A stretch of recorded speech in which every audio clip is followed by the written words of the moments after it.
Sincretismos.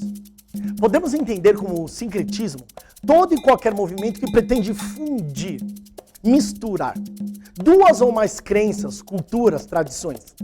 No caso do nosso vídeo de hoje, trago um pouco sobre o que podemos entender enquanto um sincretismo religioso. Mais precisamente, a forma como ele se desenvolve nas culturas tradicionais de terreiro. É um fato de que toda e qualquer religião é fruto de sincretismos entre práticas e crenças anteriores.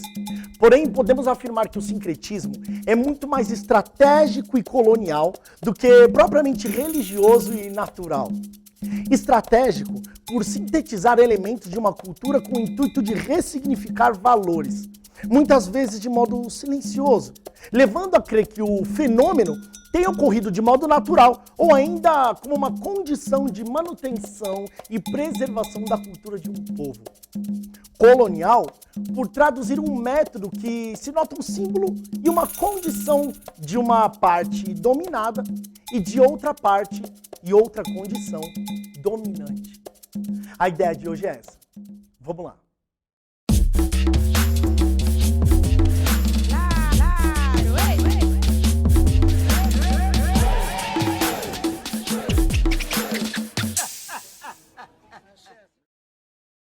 Saravá Umbanda, salve você que me acompanha aqui no YouTube, aliás, salve você que me acompanha aqui no YouTube e nas redes sociais também. Se você não me acompanha nas redes sociais, acho que agora é um bom momento de você ir lá, @DavidUmbanda, e me seguir no Instagram, no Twitter e em tantas outras redes sociais que a gente tem por aí. O vídeo de hoje faz menção a um artigo que eu acabei de escrever para a 6ª edição da revista Cobá, que fala somente sobre sincretismos, da importância de se entender o sincretismo como uma ferramenta que hoje em dia talvez não seja mais tão necessária assim. Na verdade, tudo que eu escrevi lá eu vou tentar abordar um pouquinho aqui, então se você ainda não leu, corre lá e baixa gratuitamente a 6ª edição da revista Cobá no site cobaexu.com.br. E aí, a hora que você terminar lá, assista novamente esse vídeo ou assista esse vídeo, depois leia o artigo. O sincretismo é um movimento que impacta todas as religiões. Sim, todas as religiões são oriundas de uma mistura entre uma, duas ou diversas outras culturas. Até o próprio espiritismo, que para muitos é tido como uma pseudociência, no Brasil, bem diferente do que na França, toma um corpo de religião. E aí ele vai beber de outros costumes, principalmente cristãos.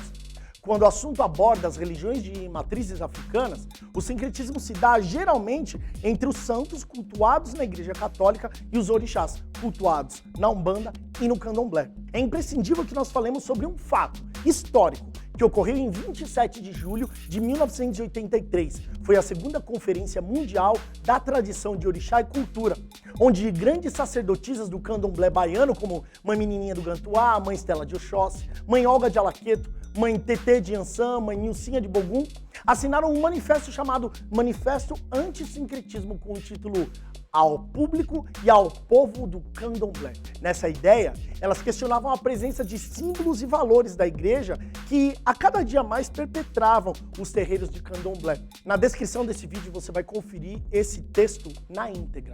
Mas tem um trecho que elas dizem mais ou menos assim: candomblé não é uma questão de opinião, é uma realidade religiosa que só pode ser realizada dentro de sua pureza e de seus propósitos e rituais. Quem assim não pensa, já há muito está desvirtuado. E por isso podem continuar sincretizando, levando o Iaôs ao bom fim, rezando missas, recebendo os pagamentos, as gorjetas para servir o povo e o polo turístico baiano, tendo acesso ao poder, conseguindo empregos. A grande problemática do sincretismo está na opressão que ele produz ao promover isso que muita gente vai chamar de encontro de valores. Por mais que muitos ainda olhem essa mistura, essa fusão, esse encontro como uma amálgama, algo que aconteceu de modo natural, de uma coisa é fato: tudo isso que aconteceu, como muitos dizem, de modo natural, derramou muito sangue. Muitas pessoas vão identificar o início do sincretismo como uma proposta de estratégia de sobrevivência. Muitos vão dizer que o sincretismo foi uma ferramenta, que de fato foi.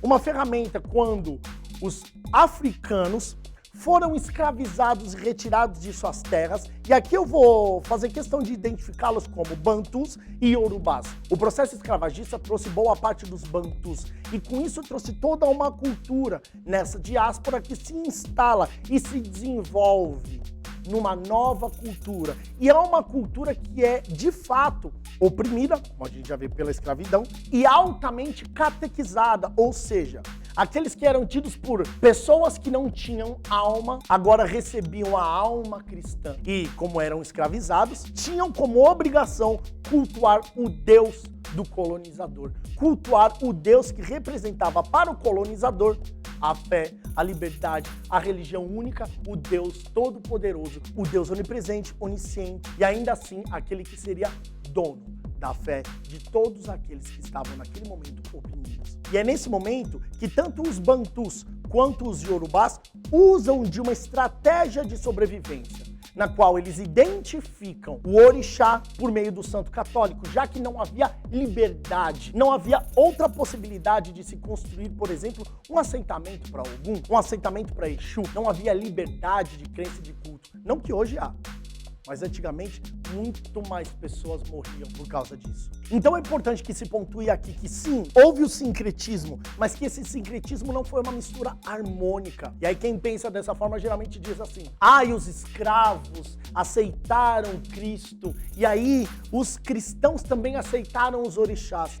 Você acha mesmo? Quem tinha o poder da arma na mão? Quem era obrigado a mudar toda a sua crença, seus hábitos, costumes, devoções? É mesmo que você acha que o colono iria comprar a ideia de aceitar o Deus do outro, aquele que ele julgava sem alma? De fato, não. Então a gente entende esse processo como um sistema de opressão e conversão obrigatória ao cristianismo, com a proposta de inserir a alma, aqueles que julgavam desalmados, sem Deus. Muitas vezes, quando a gente fala sobre sincretismo nos terreiros de Umbanda, há uma tentativa de tornar esse discurso raso.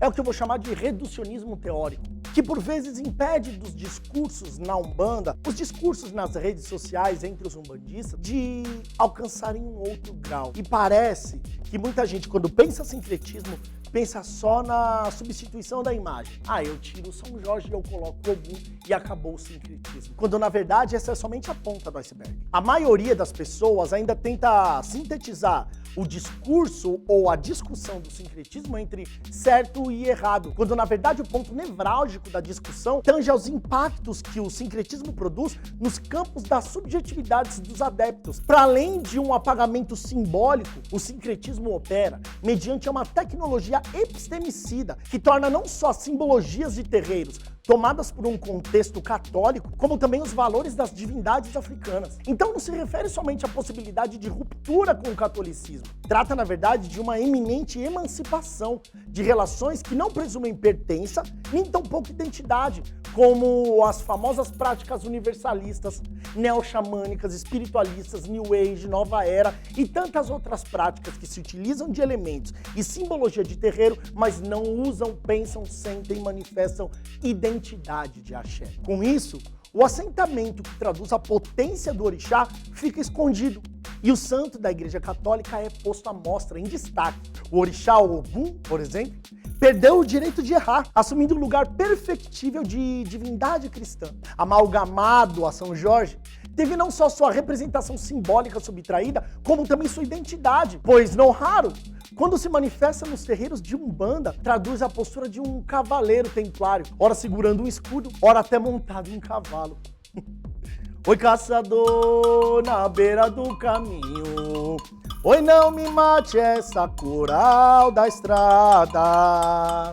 Se ela abandonou sua choupana, oi, caçador, foi no romper da madrugada. Ou aquele: ele atirou, ninguém viu. Senhor Oxóssi é quem sabe aonde a flecha caiu. Oxóssi é evocado e cantado como o atirador de uma flecha só. Mas ao se deparar com o Congá de sua aldeia, está representado por São Sebastião, que ironicamente porta muito mais do que uma só flecha, e todas cravadas em si mesmo. Oxum, a dona do ouro, perde seu ABB e o sentido de suas histórias pela presença imaculada de Santa Aparecida. Então você percebe que, para além dos saberes, os valores foram sincretizados. Para além das imagens de terreiro, a potência dos orixás se perdeu em detrimento a um discurso cristão. E é nesses casos que Babá Oxalá agora recebe oferenda aos pés do Cristo Redentor. Quem come a malá é São Jerônimo. São Lázaro e São Roque ganharam prazer pela pipoca e pela carne de porco. A Pombagira, Dama da Noite, Maria Padilha, Maria Mulambo e tantas outras Marias agora são obrigadas a se deparar com o moralismo imaculado das santas católicas, sempre a mirar de cima para baixo no mais alto congado dos terreiros de Umbanda. Quantas vezes você já não viu um Ogum incorporado e ao invés de dançar feito um guerreiro dos Odés, marcha feito um soldado romano? Isso quando não traz aquelas ideias de vir montado em cavalo, andar com roupa de cavaleiro templário e tudo mais, tá ligado? Mas fala aí, quantas não foram as vezes que você deixou de ver o deus africano dançar no terreiro em detrimento do santo católico marchando para um ponto de Umbanda? Mas aí tem algo engraçado, porque para muitos há uma justificativa de tudo isso, que é dizer: ah, mas a imagem do santo, a imagem de Cristo, a imagem da igreja dentro do terreiro faz com que as pessoas se sintam mais em casa, se sintam num lugar mais agradável, sentem que conhecem a religiosidade ali presente. Até porque Deus é um só. Deus é um só para quem? A quem interessa esse discurso do Deus único? Deus é um só aonde? Quando o cristão fala isso, ele está dizendo que Deus é um só. Só que aquele que mora na igreja dele, e não aquele que mora no seu terreiro. Basta você dizer a ele, se Deus é um só, então ele é Exu. E eu quero ver ele aceitar essa sua ideia. Deus é um só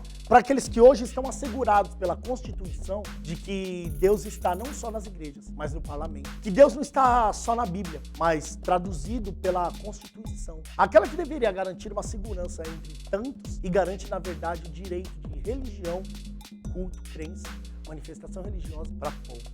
Principalmente aqueles que despertam interesse para além de um discurso religioso. Quando a gente fala sobre a presença de santos nos terreiros, não cabe mais o discurso entre ter ou não ter a imagem de santo, entre ter ou não ter Cristo no congá.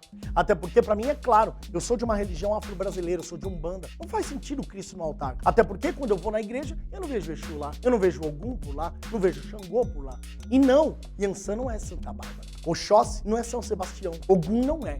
E nunca foi São Jorge. Mas aí, há um outro discurso, uma máxima, daqueles que agarram com unhas e dentes a imagem do Cristo no congá, de São Jerônimo, de Santo Antônio, de São Sebastião, aqueles que são apaixonados vão dizer, ou ainda, aqueles que não querem entender a construção histórica desse processo de opressão do sincretismo e hão de dizer: mas David, se vai tirar as coisas da igreja, tem que tirar as coisas do candomblé? E aí é que tá.